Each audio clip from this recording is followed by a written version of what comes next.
Welcome back to another episode of Rock Boys Football. The Sooners continue to make headlines in the transfer portal. This is something Brent Venables has has clearly put his mind to. Wants to get the personnel right to fit his culture, to fit his scheme, especially on the defense side of the ball.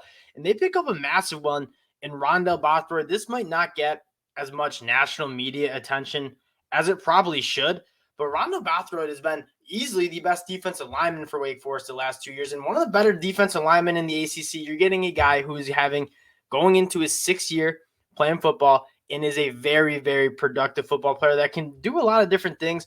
Before we get into it, I just want to say thank you guys, especially to the Sooner fans. For real, you guys are awesome to talk to in the comment section. We talk a lot of Sooner football.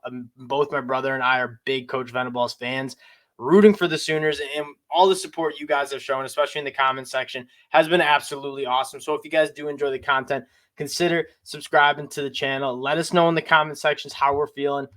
Let's get into Rondell Bothroyd. So 6'4", 275 pounds. As a Wake Forest fan, if you guys are not new to the channel, went to Wake Forest, have watched a lot of Wake Forest football, this guy was our leader on the defensive side of the ball for the last 2 years. You look at what he's done in 2021 into 2022. In 2021, he's a first-team All-ACC defensive lineman, 16 and a half tackles for a loss, 7 sacks, 63 total tackles. And then even last year was not his best season, but still 8 tackles for a loss, 6 sacks, 30 total tackles.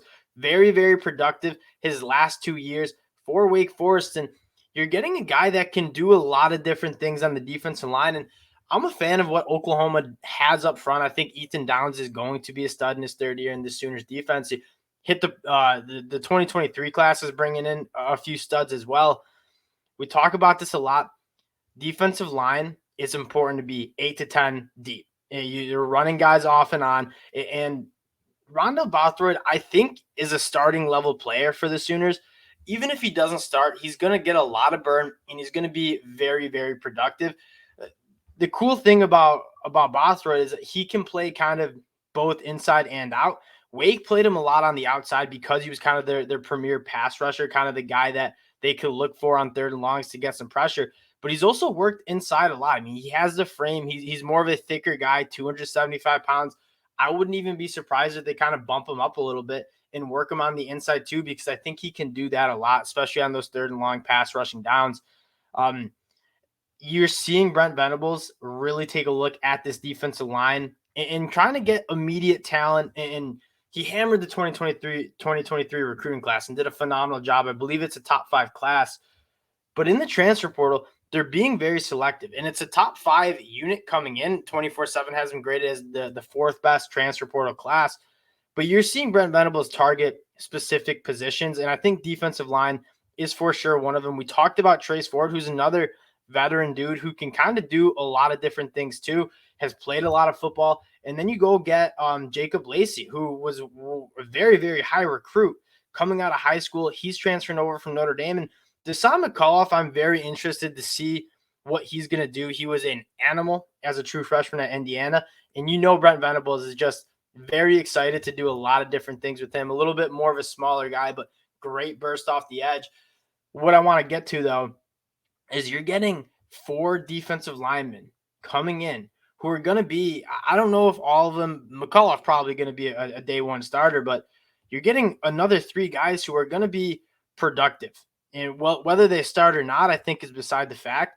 You're getting 4 guys who are going to add depth to that defensive line, a unit that I was excited for, but I don't think played necessarily up to a lot of Sooner fans' expectations. And when you look at what Brent Venables wants to do on the defense side of the ball, he wants to bring pressure. He wants his defensive linemen to hit home, cause chaos, and that's kind of what he made his money on with that Clemson defense. Recruiting the defensive line at a very high level, but also developing those guys to be All-Americans, to be NFL draft picks. And what you can do with an elite defensive line, especially, Brent Venables wants to blitz, but if you can only bring 4 and get pressure, get a lot of tackles for loss, make plays behind the line of scrimmage while also dropping 7 into coverage, it's a massive advantage for a defense. I think Brent Venables is looking at this defense and thinking, how can we improve? They're trying to get after the passer, especially at the defensive line position.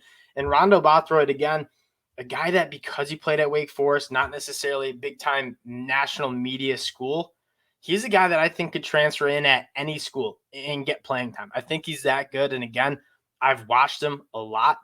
Not only are you getting a very talented dude who I thought could have been a day 3 pick in the NFL draft, getting a guy who's played a lot of college football, was a team captain for Wake Forest, was a guy that is very, very experienced.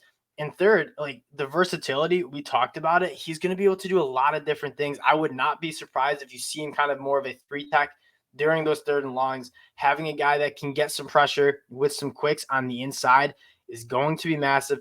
Again, Dylan Gabriel coming back. The Sooners are, in my mind, poised to have a much better year.